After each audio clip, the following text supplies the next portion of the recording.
একটা পুরনো ভাঙা বাড়ির সামনে এসে থামে একটা পরিবার। চারপাশ ভয়ঙ্কর নীরব, শুকনো গাছ, কাক উঠছে, বাতাসে অদ্ভুত গর্জন। বাবা বলে, এত বড় বাড়ি, তাও এত সস্তায়। ভাগ্য আমাদের কি? মা ধীরে পা বাড়িয়ে ফিসফিস করে, জানি না কেন ভেতরে ঢুকতেই শরীরটা কেমন কাঁপছে কি। বাড়ির ভেতরে ঢুকতেই দেখা যায় ধুলো, ভাঙা আসবাবপত্র, জাল জঙ্গল। ঘরের ভেতরটা অস্বাভাবিক ঠান্ডা, যেন কারো শ্বাসপাশেই ভাসছে। হঠাৎ সব জানলা বন্ধ থাকা সত্ত্বেও পর্দাগুলো নড়তে শুরু করে। মায়ের মনে হয় কেউ ওদের দিকে তাকিয়ে আছে। ঠিক তখনই ছোট মেয়েটা মায়ের কানে ফিসফিস করে বলে, মা, ওইখানে কেউ দাঁড়িয়ে আছে কি? ক্যামেরা যায় অন্ধকার করিডোরে, কিন্তু সেখানে কেউ নেই। হঠাৎ দেয়ালে ঝোলানো একটা পুরনো ছবি কেঁপে ওঠে। মা আতঙ্কে পিছিয়ে যায়। কে কে আছে এখানে? এক ঝলক ছায়া দেয়ালে সরে যায়, আবার মিলিয়ে যায়। চারপাশে শুধু নিস্তব্ধতা আর ভয়ের হাওয়া শব্দ। হঠাৎ সব লাইট নিভে যায়।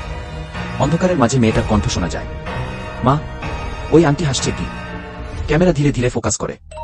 অন্ধকার করিডোরের শেষে দাঁড়িয়ে আছে এক ভৌতিক মহিলা। ঝাপসা মুখ, লম্বা কালো চুল, ফ্যাকাশে ত্বক, আর চোখ দুটো জ্বলজ্বল করছে। ভয়ঙ্কর চিৎকার ভেসে ওঠে। স্ক্রিন কালো হয়ে যায়। লেখা আসে, this is just the beginning, to be continued, part 2 কি।